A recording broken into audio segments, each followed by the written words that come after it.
Bienvenidos, soy Juan Pablo Martínez. Hablar de Agustín para los cristianos reformados, pues es hablar como de un familiar.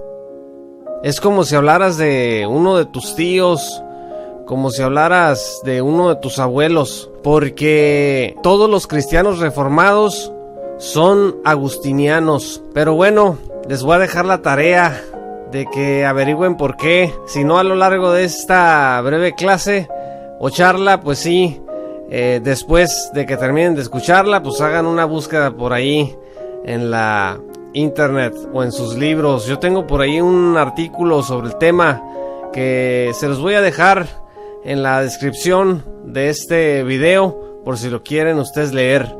Pero vamos a entrar en materia.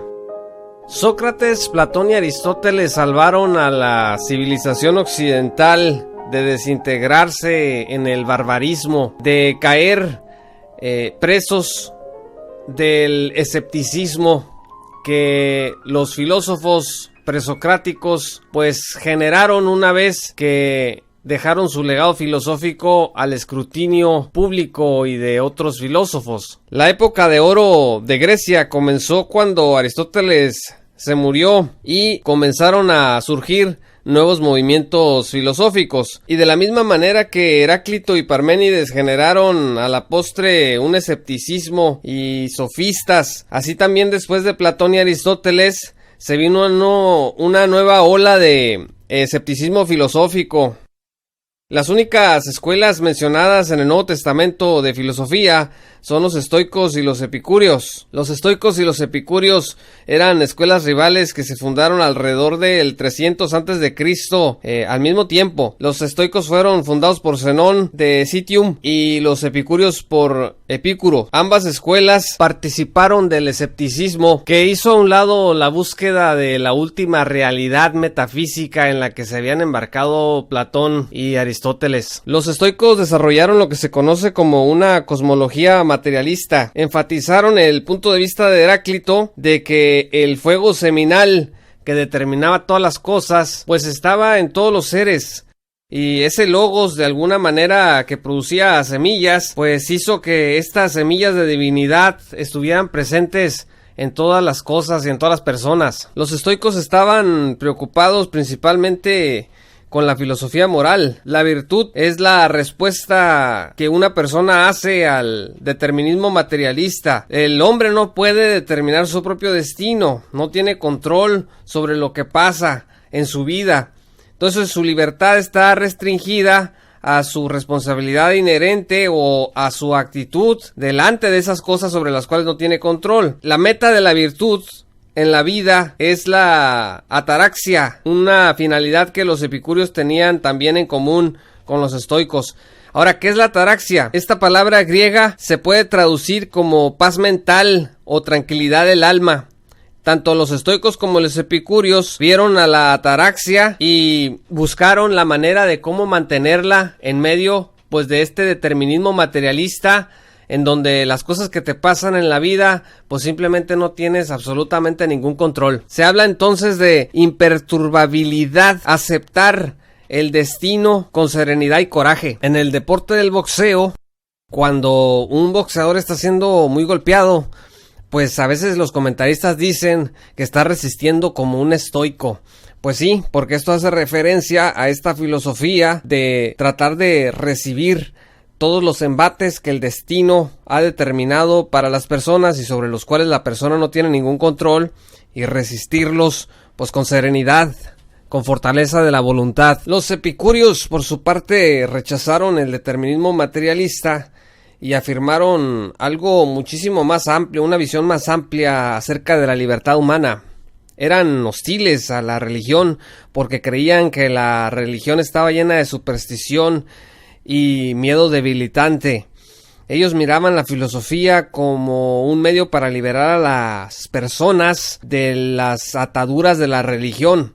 Entonces los epicúreos miraban la ataraxia como un hedonismo refinado, que no es otra cosa que la obtención del placer y el evitar el dolor. Ahora, este hedonismo debe distinguirse de las crudas formas de hedonismo, por ejemplo, de los antiguos cirenaicos, pues porque estas personas eran glotones, el placer físico lo buscaban al máximo grado. La idea cirenaica de hedonismo se puede ver pues en la televisión. Nada más tienes que prender tu televisión abierta o ir al cine para que veas pues que las orgías y la fornicación, el adulterio y todas estas búsquedas sexuales ilícitas pues son vistas como la meta que deberíamos nosotros de alcanzar. Se espera que los jóvenes gocen, dicen, de la vida, gocen de los placeres, y esto debe de buscarse pues a cualquier precio. Pero a diferencia de esta visión hedonista cruda de los cirenaicos, el hedonismo refinado de los epicúreos buscaba un disfrute sofisticado de placer con moderación. Esta búsqueda moderada de placer pues tenía que implicar estar lejos de la infelicidad y del dolor. Entonces la meta de los epicúreos refinados no era intoxicarse, porque esto finalmente traía dolor, sino estar lejos del dolor del cuerpo y tener paz en la mente, conseguir la ataraxia. Los epicúreos se dieron cuenta pues que había una paradoja, porque cuando tú buscas el placer solamente, puedes llegar a la frustración si ese placer no llega, o al aburrimiento de tener tanto placer siempre, pues terminas aburrido. Entonces por eso los epicúreos decían que no había que buscar el máximo placer, sino el placer óptimo. Es decir, que este placer fuera guiado por la sabiduría, por una dieta de pan y agua, y no una dieta de glotonerías. O bueno, eso era al menos el principio con lo que ellos enseñaban esta búsqueda moderada del placer óptimo. Después, en el avivamiento post-aristoteliano, los escépticos aparecen con Pirro y Arcesilaus, que fundaron dos escuelas, el pirronismo y la academia del escepticismo. Los escépticos dudaron del trabajo tanto de Platón y de Aristóteles. Arcesilaus, que se convirtió en la cabeza en la academia de Platón en el siglo III a.C., rechazó la metafísica filosófica de Platón. Este es un ejemplo de lo que a veces pasa con las escuelas del pensamiento, que los que suceden a los fundadores de estas escuelas de pensamiento terminan enseñando cosas totalmente diferentes. Arcesilaus negaba que la verdad se pudiera obtener con certeza, y en su lugar empezó a hablar de probabilidades. De alguna manera esto tiene que ver con la ciencia, porque la ciencia no habla de verdad, sino de certezas. La verdad es inmutable y no cambia, mientras que una certeza puede cambiar si una evidencia posterior corrobora o corrige el rumbo de lo que se creía hasta entonces. Entonces, de alguna manera, la filosofía de la probabilidad encaja con el modelo científico contemporáneo. El escepticismo fue codificado por Sextus Empiricus alrededor del 200 a.C. Empiricus argumentaba que por cada proposición filosófica se tiene que encontrar una proposición igual en peso y fuerza. Ahora, los escépticos no abandonaron la búsqueda de la verdad. De hecho, la buscaron de manera vigorosa, pero nunca arribaron a alguna forma de conclusión. Ellos de algún modo reflejaron la descripción bíblica de aquellos que buscan la verdad y nunca la encuentran, de acuerdo a 2 Timoteo 3:7. Preferían no llegar a ninguna conclusión, creyendo que la búsqueda de la verdad no podía llegar tan lejos. Eran particularmente cautelosos al trazar cualquier forma de conclusión, porque ellos creían que las percepciones eran fácilmente engañosas. También cuestionaron los axiomas morales y preferían no hacer juicios éticos. El dogma fue el enemigo de los escépticos. Ahora entienden, amigos y hermanos, cuando hablamos de que nuestra sociedad es una sociedad escéptica, que es una sociedad que no quiere confesar la verdad, que dice que no arribar a axiomas éticos o a dogmas bíblicos es una señal de madurez. Lo hemos escrito en muchas ocasiones, lo hemos hablado también, que esta sociedad celebra el que tú digas, pues yo no sé si está bien o está mal, prefiero no llegar a ninguna conclusión porque yo soy una persona humilde. Entonces, como eres humilde, pues no puedes decir que algo está bien o está mal. Ahora tenemos líderes y pastores y inclusive hasta seminarios en donde pues se reúnen supuestamente los cristianos pues a concluir que ya no podemos estar diciendo que tenemos la verdad absoluta como iglesia, porque nadie tiene la verdad absoluta, porque lo que se dijo en la cultura donde se escribió la Biblia ya no aplica a nuestra cultura, porque lo que era pecado en el tiempo del apóstol Pablo, de Jesús y de los demás apóstoles, pues el día de hoy ya no es pecado, que tenemos que avanzar. Y tenemos el nacimiento del liberalismo teológico, del progresismo cristiano, de la teología emergente y otras perversiones.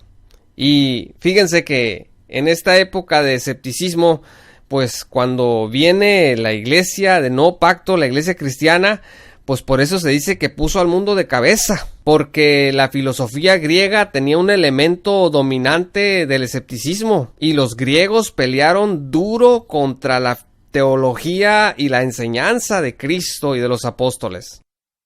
Ya en la era de la iglesia del nuevo pacto, pues el neoplatonismo estaba vivo de mano de gente, por ejemplo, como Plotinus, que vivió entre el 204-270 de nuestra era. Era un hombre de Egipto que se había expuesto a las teorías de la vieja filosofía griega, así como al judaísmo helenístico y al cristianismo.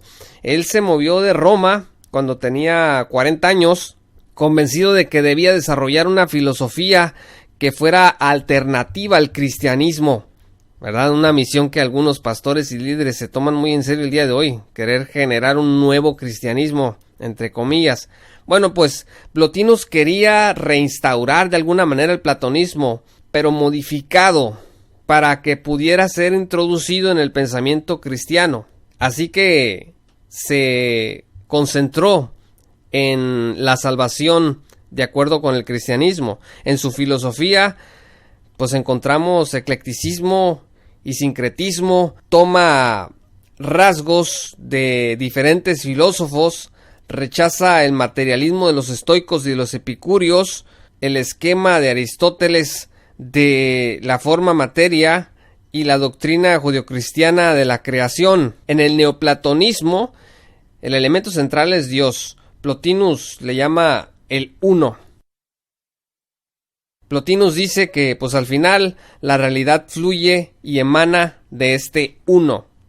Este uno, este Dios uno, no puede crear porque la creación involucra un acto de cambio. En su lugar el mundo emana de la necesidad de este uno, de manera análoga a como los rayos del sol emanan de su corazón. Entonces la realidad está estructurada emanando de este uno. La realidad se va y se mueve al corazón de este uno. Entre más material se vuelve la realidad. Por eso Plotinus se ve a menudo como una especie de panteísta, porque cree que la realidad última, pues todo es uno. Insiste en que este uno es más alto y más puro que cualquier otro de sus subordinadas formas de ser. El primer nivel de emanación de este uno se llama nous o mente, que es eterna y es atemporal, es decir, va más allá del tiempo. Aquí es donde el reino de las ideas que estudiamos en Platón aparece. Este uno es inefable, no puede ser comprendido por la razón o percibido por los sentidos. Es conocido, entre comillas, solamente por una intuición mística. Ningún atributo positivo puede asignársele. Solamente puede ser descrito por la vía de la negación. Esto significa, en la teología cristiana, por ejemplo, Dios decimos solamente que lo que no es infinito, no finito, que es inmutable, no mutable, que no es creado, etc. Y es este escenario el que nos lleva finalmente a conocer el trabajo de Agustín de Hipona, del cual hablaremos en la siguiente charla.